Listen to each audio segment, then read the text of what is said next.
Hi, Patterns of Power friends. Hey, fellow educators, it's Travis and Holly. We're back with another model to share with you. Absolutely. And so we are moving on with a little more nonfiction, and we picked one of our favorite authors, Mary Roach. If you have not read anything by her, she is very entertaining, very interesting nonfiction. Very engaging nonfiction.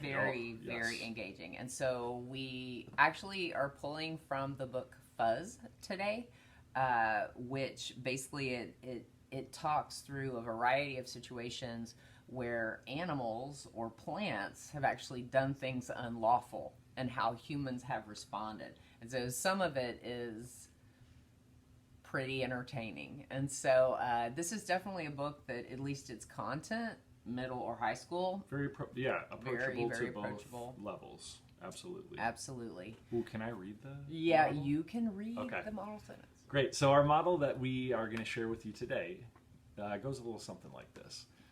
For most of the past century, your odds of being killed by a cougar were about the same as your odds of being killed by a filing cabinet. Something to think about. Food for thought. To think about. Great discussion.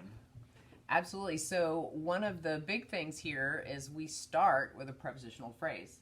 And so a lot of times kids will see prepositional phrases where you don't use a comma, but when it becomes an opener, you absolutely use a comma. So it's a very interesting conversation. And so, if we think about our lessons, we would definitely want to consider prepositional phrases.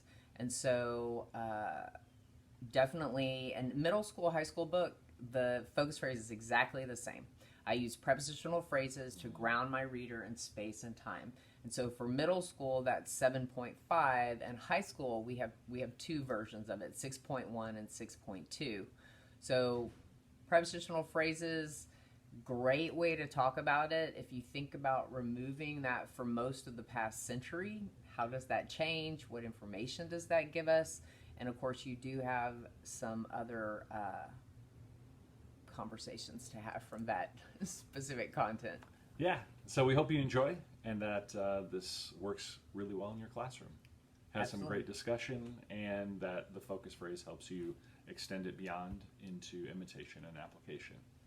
Absolutely. Thanks, All right. guys. Take care.